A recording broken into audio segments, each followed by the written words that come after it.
Giambattista della Porta's Physiognomia, where he's looking at the big nose, and with a certain amount of agility, the figure in fact illustrates Poliziano, the great Neoplatonic philosopher, Paul Borowski, who at the University of Virginia wrote very nicely about this.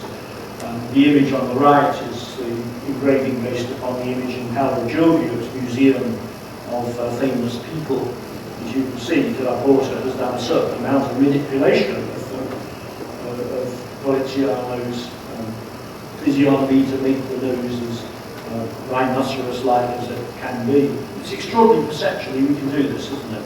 And we look at people, I wrote about this in the Human Animal, and we somehow can align them with animals. People say people look like their dogs and so on. Of course they don't.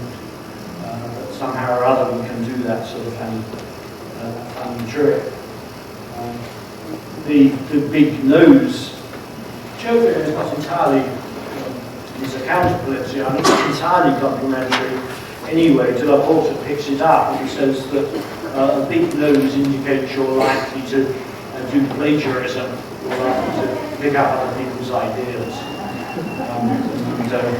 Hence, which is so much for Poliziano. But my point here is that the more these things, like the image of the rhinoceros, is built into an interlocking system of beliefs, like human medicine or whatever it is, the more convincing it becomes, the more difficult it is to shift, and that's so, of course, of our interlocking systems of belief, which often support things which are very tenuous, but because they lock into that system of belief, actually seem credible. But it persisted a long time. When in 1740 a Dutch sea captain imported a female rhinoceros, a female unicorn, Rhinoceros unicornis, and toured it around Europe. It got to Poland, it got to Britain, it started in the south, and it ended up in Germany, and it persisted a long time. Somehow they kept this poor beast, this poor female rhino going, and they obviously knew something about its diet at least. And these are advertisements for it, which are clearly, two of them at least Euro-based, the other one, the top right-hand corner, perhaps less so. But what will pull in the crowds is the Dürer image. We know what Clara looked like. Longhi, the great Venetian artist, great satirical artist, portrayed her as she was, with no horn. The horn had obviously come off in the painting on the left. The ringmaster, the man who was obviously looking after it, maybe the Dutch sea captain, but more likely the local ringmaster, is holding up the horn to make that point. Longhi was a great satirical artist and saying who is more peculiar, the rhinos or the people with their masks on.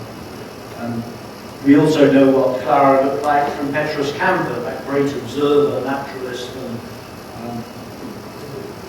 great doctor and recorder of natural things. And these are Petrus Camper's sketches of Clara, which confirm the Longhi image pretty nicely. And Petrus Kemp, for good measure, puts measurements around the outside, increasingly in the 18th century, adding measurements to scale became part of what convinced you you're looking at the real theorem. It's something which I've called elsewhere the rhetoric of irrefutable precision. So when you put numbers down or measurements, then you're adding a layer of conviction to the image as you see it. You go, well, he must have seen this and done this. In Petrus Camp's case, he had, but it's nonetheless something that he used independently. Clara makes some very strange appearances. Jan van der Laar's great set of tables of the skeleton muscles, like Leyden, she makes an appearance behind this man, standing in the pose of a grandee Milatoni portrait on the Grand Tour, an elegant, very tidied up form of anatomy, which is very different as we should see from other anatomist vision, but very smooth, poised, generalized anatomy, and by implication contrasting the wonder of God's greatest piece of creation with one of his more eccentric ones, and playing off one against the other. Jan van der Laar rather disingenuously said he added the backgrounds to reduce the glare of the paper. But what he put in the backgrounds obviously begs that question.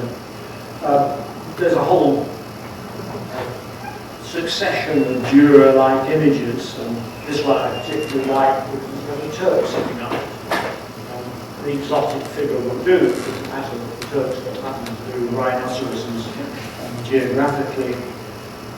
Through to children's toys. This is Raphael Tuck, famous toy maker. This was made of pressed card and was available in the early 20th century. It's still got more than a hint of the kind of sectional armoured quality of the Dürer, and of course when Salvador Dali came to make initially a small silver sculpture and then was enlarged by someone else of a rhino, it was bound to the Dürer rhinoceros which he looked to, which has got that certain kind of super real quality to it as well as in Dali's hands, a surreal quality, and adds some spiny sea urchin shells for good measure, to echo this notion of a fortified structure in nature. So that's more real than the real. It seems to embed in its essence, its visual appearance, something which captures the very quality of rhinoceros, even if it's not an accurate or meticulous visual record that would compare with a photograph of, say, an Indian rhinoceros. That brings me on to the next category, which is rhetorics of the real. In this case, I'm going to be looking at anatomy. And these often are supporting or ancillary things circulating around the main content of the image.